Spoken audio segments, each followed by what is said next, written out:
It's time to duel. It's time to duel. It's time to nose the turn. Hey YouTube, it's Matt here, bringing you a profile of my Constellar deck that I ran last Saturday. First of all, I'm just going to give a summary of the matchups that I went against. It was at Wargames MK, we did 4 rounds and then we cut to a top 4. Round 1 was against Gemma, using Watts. That ended up as a 2-0. She really struggled to just keep up with the spot destruction of the deck, and obviously Pallades bouncing stuff all over the place. And she's a relatively new player, she's only been playing for around a month. Round 2 was against Michael, using L-Swarm. This, I think, went to 3 games, but I can't remember. That was just a beatdown, really. I won in the end, mainly just because of Bear being able to pop his Ophion and Pallades just being able to bounce it back. I messed up, I think, in game 2, which is why I ended up going to 3 rounds. Round 3 was against Miles. Game 1, pretty much dominated it because he just didn't draw that well. Game 2, I was in a winning position, but about 3/4 of the way through the round, he decided that he was just going to scoop because of his own reasons. That's nothing I have the right to go into. Round 4 was against Osman, a new guy to the MK scene. He was running a fairy agent type deck, one that I've not seen before. Worked really well, it mainly focused around Valhalla, pitching off. Heck tries to get Valhalla, special summoning one of the Dark Lords, I can't remember what the name it was. It's the one that brings 2 tokens, one can't be destroyed by battle, the other one can't be destroyed by card effect. I messed up in that because I veiled one of the tokens thinking it would get rid of its effect to destroy it. So I ended up losing game 1. Game 2 I sided incredibly poorly and was just a scrub because I sided in D-Fishers and Veilers thinking I could Veiler into D-Fisher when you can't, because for some reason my brain was telling me I couldn't do it under macro, but I could do it under D-Fisher. My excuse is I was sick, so deal with it. Excuse me. It went to the top 4. The semi-final was against my good mate Lewis, playing L-Swarm. He was dreading that match all day because obviously Constellar has a really strong matchup against L-Swarm. Ended up 2-0 in that very comfortably, just getting rid of the Ophion with Pallades. I think at one point I had Pallades and Omega on the field. When that happens you just win because you can just bounce any problem card. And Omega obviously is a lance for all Constellars, so it's horrible. Finals was against Miles. I shall put a link to that somewhere, we'll say here, to all 3 rounds from that. So I won't really explain that much. All I'll say is game 1, honest, get mad. Game 2, again I scrubbed out a bit, mind crushing the judgment, thinking he didn't have much in hand, forgetting that he already had the secrets. Game 3, I normal summoned Sheraton to search, pass turn. Miles can't really do anything about it. All you can see at the end of the duel he had Dark Hole in hand, but that really wasn't worth it. He passes to me, I go Shockmaster, I can win off that. So, excuse me. We'll get ahead and do the deck profile. Starting out, we have 3 Constellar Cows. Obviously, this is one of the best cards in the deck, combining it with Pollux. With this, what you can do is you can up the level or decrease the level by any Constellar by 1, up or down, up to twice per turn. So obviously you just go Pollux, Cows, you can go straight into Pallades. Pallades is just amazing. 3 Pollux. Pollux is the caster of the deck, so obviously cannot be Veilered. The only way you can stop this is to have something negate it when it's on the field, so you need to face up skill drain, or you just need to stop it altogether. 3 Algidi. You still need to run this in the deck, although it's incredibly susceptible to Veiler. That sucks, it happened a fair few times. Luckily I was able to recover from it most times, but if you summon Algidi, Veiler, you're very, very sad. I've got 3 Sombre. I'd like to say thank you to Mark for sorting me out with the other 2, and also thank you to Sam for sending the 3rd Pollux to me. Sombre is the Karakion of Constellars. It does the exact same thing. You have to, excuse me, you banish 1 Constellar in your grave, then you can add another one, a different Constellar in your grave to your hand, and you also get an extra normal summon, so this is one of the best top decks you can get. 2 Sheraton. A lot of people are running 3. I don't like running 3 because, yes, it's a good card, it's the Stratos of the deck, but it's 700 attack. It's bad, but it can help win games. 1 Honest. Honest is honest, it wins games when you're playing a light deck. Excuse me. 2 Brofist Bear. Thank you very much to Lewis for these. This was probably next to, obviously, Pollux and Cal's the MVP of the deck. It just allowed me the spot destruction that you sometimes need in getting rid of them Ophions. I know it doesn't really help, but just being able to have that level of spot destruction can be really amazing. That's it for the monsters. For the spells, I've got the Holy Trinity. Excuse me. A lot of people are saying nowadays that these are becoming weaker. I would agree, but for our local meta, they're all still really important. I still personally hate Reborn with a passion. When you negate something with, say, a Solemn War or a Solemn Judgment, and they can just go Reborn and do their plays anyway, it's just goddamn mean. 1 Rota. This searches out Pollux. Pollux is just amazing. It's one of your best cards in the deck, so you always want to get to it fast. 3 MST. Most of the high tier meta decks are fully dropping this. Again, it's very useful in our meta because a lot of people are in back row, so at the moment 3 is a must have.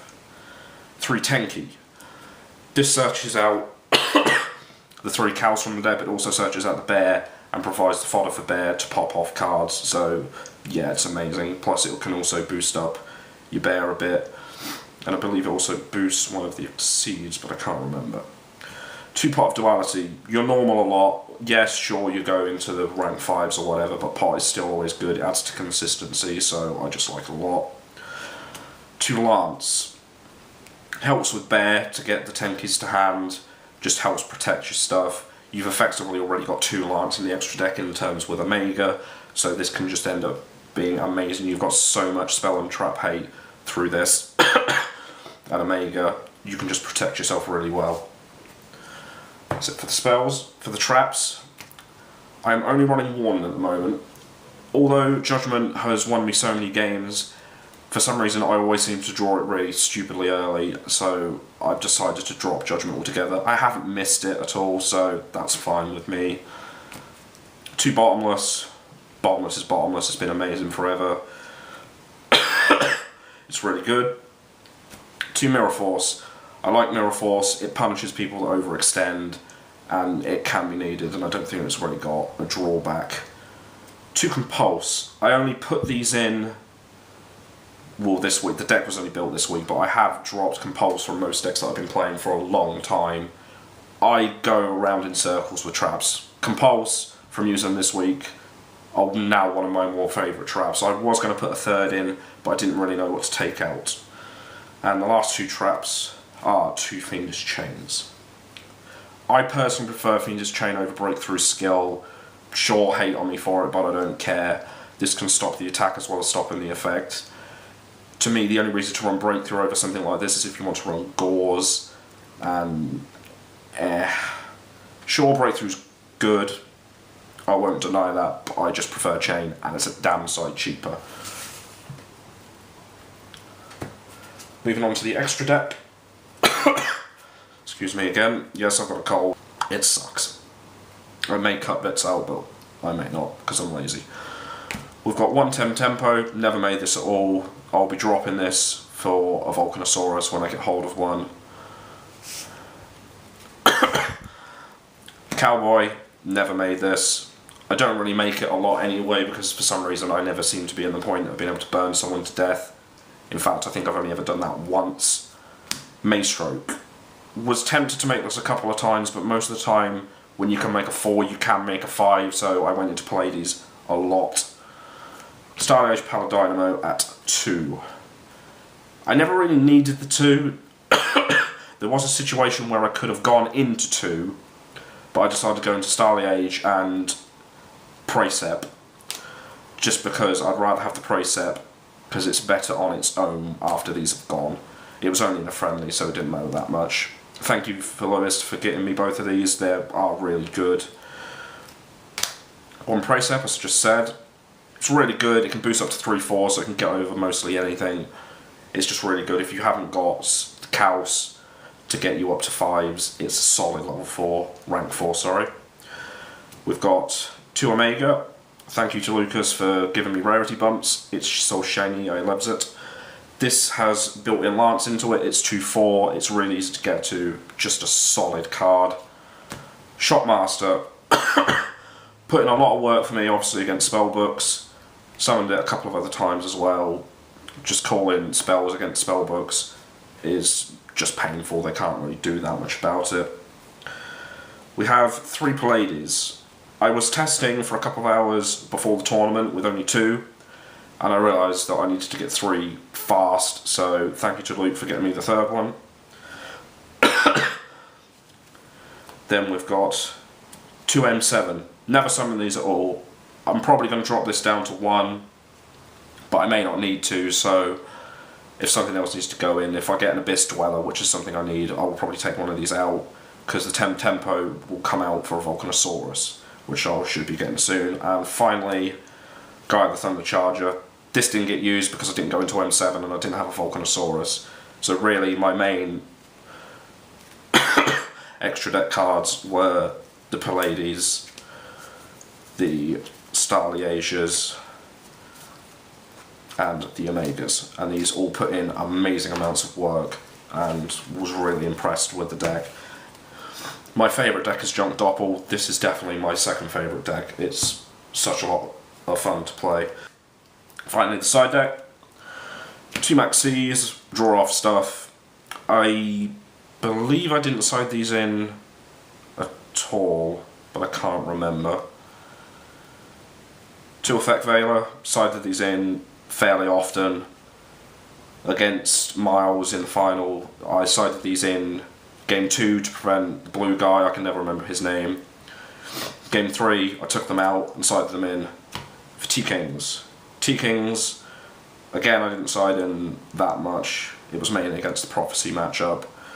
I considered siding them against the Elswarm matchup, but considering they're only searching for the Pandemic, I was sort of tipping and tossing about it. Because I've got Pallades, I can balance it. The Pandemic I couldn't give 2 fucks about. Drawn Lockbird, sided against Prophecy, didn't see it. D-Fish, sided this against the Agents, nub move, just, I failed. 2 Mind Drain, didn't side these at all. I could have sided them against Prophecy, but I sided in other stuff instead. Didn't have any dragons about. Well, we had Lucas playing Dragoonities with some Tempest, but I didn't see him in the main tournament, so I just didn't side them in. Shadow Mirror for hating on Lewis, and also hated on Michael playing Elswarm.